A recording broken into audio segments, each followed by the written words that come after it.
കോടതി വളപ്പിൽ തമ്മിൽ തല്ലി അമ്മായിയമ്മയും മരുമകളും ബന്ധുക്കളും. കേസെടുത്ത് പോലീസ്.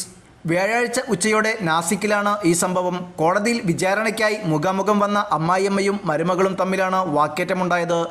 തുടർന്ന് ബന്ധുക്കളും ഇതിൽ ഇടപെടുകയും കോടതി പരിസരത്ത് വൻ സംഘർഷാവസ്ഥ സൃഷ്ടിക്കപ്പെടുകയുമായിരുന്നു. വൈറലാകുന്ന വീഡിയോയിൽ 3-4 പുരുഷന്മാരും സ്ത്രീകളും പരസ്പരം അസഭ്യം പറയുന്നതും മുടിയിൽ പിടിച്ച് വലിക്കുന്നതും നിലത്ത് ഉരുട്ടിയിട്ട് മർദ്ദിക്കുന്നതുമാണ് കാണുന്നത്.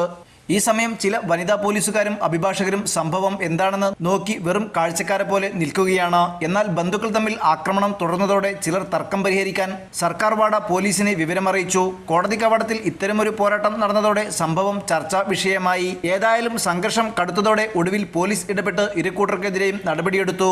വീട്ടുകാർ തമ്മിലുള്ള പ്രശ്നം ധാരണയിലെത്താത്തതിനെ തുടർന്നാണ് സംഭവം ജില്ലാ സെഷൻസ് കോടതിയിൽ എത്തിയത്. എന്നാൽ ഹിയറിംഗിന്റെ 2ാം ദിവസം വീട്ടുകാർ തമ്മിൽ വാക്കേറ്റം ഉണ്ടാകുകയും പ്രശ്നം ഗുരുതരമാകുകയുമായിരുന്നു. തുടക്കത്തിൽ 58-കാരിയായ അമ്മായിയമ്മ യമുന യശ്വന്ത് നിക്കുമും മരുമകളുടെ സഹോദരൻ 37-കാരനായ ദീപക് ഹിരാമൻ സാൽവയും തമ്മിലാണ് വാക്കേറ്റമുണ്ടായത്. എന്നാൽ തർക്കം തൊട്ടടുത്ത നിമിഷം വലിയ വഴക്കായി മാറുകയും ഇരുഭാഗത്തെ ബന്ധുക്കൾ പരസ്പരം ആക്രമണം അഴിച്ചുവിടുകയുമായിരുന്നു. News desk news 99. 35 വർഷത്തെ വിശ്വസ്ത പാരമ്പര്യവുമായി എന്നും എപ്പോഴും കൂടെയുണ്ടെന്ന വിശ്വാസം. Basith wedding mall, Basith arcade, Poonkottukulam, Tirur.